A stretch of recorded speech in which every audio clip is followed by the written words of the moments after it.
दोस्तों नमस्कार। दोस्तों एक दुखद समाचार, दुखद घटना। हमारे देश का एक वीर सिपाही आज अपने देश के लिए फिर से कुर्बान हो गया। अपनी कुर्बानी दे दी, जान की कीमत लगा के देश के लिए बलिदान हो गया और अमर हो गया।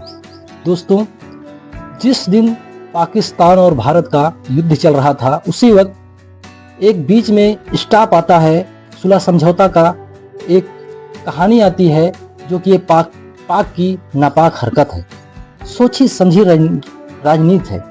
पाक ने उल्लंघन का एक बार फिर से 3 घंटे बाद जवाब दिया, गोला बारूद फेंका, गोली चलाई। उसी वक्त हमारा बीएसएफ का जवान, बिहार के रहने वाले राम बाबू, पाकिस्तान की गोली से शहीद हो गए। इससे पहले हमने आपको दिखाया था इम्तियाज, जो कि बिहार के ही रहने वाले हैं, उन्होंने ही अपनी कुर्बानी दे दी। देखिए ये उनके गांव की तस्वीर है। जैसे ही लोगों को पता चला कि राम बाबू देश के लिए कुर्बान हो गए, देश के लिए बलिदान दे दिए, उनके गांव में, उनके घर पे तांता लगा है लोगों का। लोगों की आंखें नम्र हैं, सबको फिक्र है इस लाल के लिए जो कि देश के लिए कुर्बानी दे दिया। एक आंखों में दुख तो ही है, लेकिन ये भी गम है कि इस लाल ने अपने गांव का तो नाम रोशन ही किया और देश के लिए शहीद हो गए।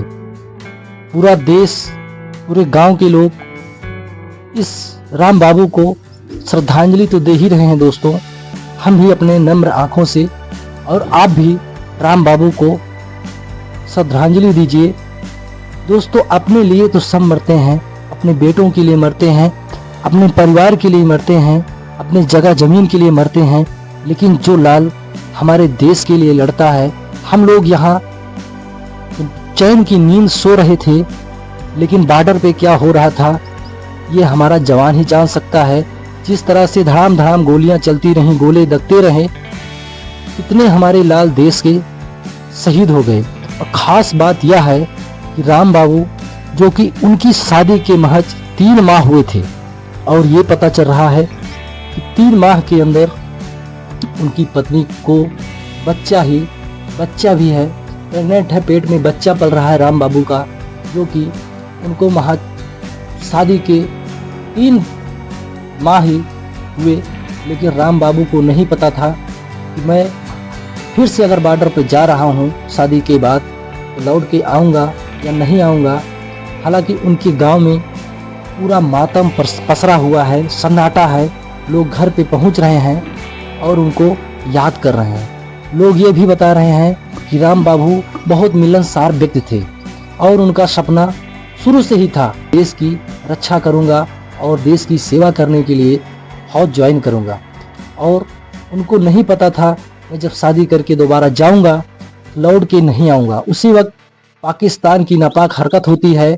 एक बार सुलह मध्यस्थता होने के बाद पाकिस्तान दोबारा पीठ से खंजर भोंकता है, उसी में राम बाबू देश के लिए कुर्बान हो जाते हैं। अब हम आपको उनके घर के सदस्य क्या बोल रहे हैं, 2 मिनट उनको भी सुन लीजिए, क्योंकि सबको बोलने का वक्त ही नहीं है, ना किसी के पास कोई शब्द है, क्योंकि ये देश की बात है। अब आगे चला तो क्या जानकारी मिला है तो कैसे हासिल शिकार हो? जानकारी बस इतना मिला, शहीद हो गए, बाकी हमको कुछ नहीं पता। आर्मी में थे या बीएसएफ में थे? आर्मी में थे। उनकी शादी कहाँ हुई थी? धनबाद। कब से हैं नौकरी में?